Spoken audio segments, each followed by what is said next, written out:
नमस्कार। देखिए, जैसे सूरज के बिना रात का अंधेरा दूर नहीं होता, ठीक वैसे ही पुण्यशीलों के लवाई शो में हम देख रहे हैं कि होलकर वाड़े में साजिशें ना हो, ये हो नहीं सकता। और हर साजिश का या तो सूत्रधार या फिर कहीं ना कहीं से ताल्लुक रखता है साजिश के साथ में, षड्यंत्र के साथ में, गुन्नू जी।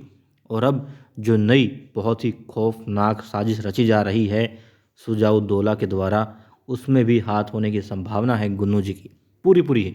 देखिए, उसका सुजाउद्दौला का खास आदमी है वहाँ पर, सूर्य जी। और सूर्य जी बहुत दिनों से महल में टिका हुआ है, बहुत सारे आदमी उसने अपने जोड़ लिए हैं, सैनिकों की वेशभूषा में भी, कुछ सेवादारों की वेशभूषा में भी हैं।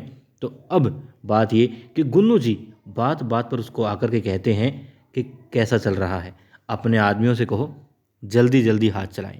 अब जल्दी जल्दी हाथ चलाने का आखिर मतलब क्या है? पहली बार में ही लगा कि कहीं गुन्नू जी से मिले हुए तो नहीं है। वो इंसान बात बात पे कहता है कि यह बात तो आपकी सही है, बात तो आपकी सही है।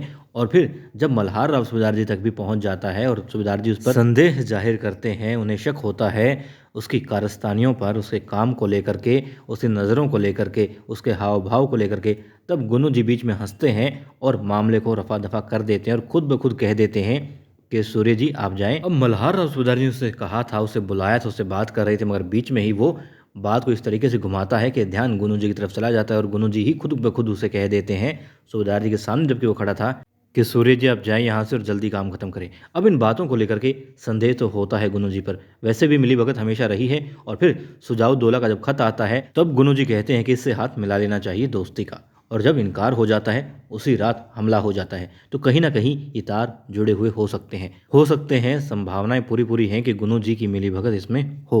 आपको क्या लगता है, मिलीभगत है या नहीं? देखिए, यदि नहीं है तो कमाल की बात तो ये है कि आखिर इतने सारे लोग महल के अंदर कैसे दाखिल हो सकते हैं?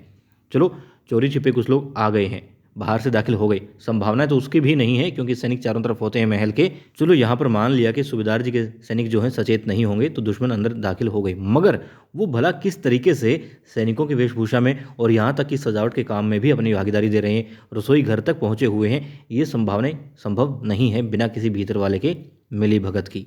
तो हो ना हो यहाँ पर गुन्नू जी की मिल भगत पक्का मिलेगी।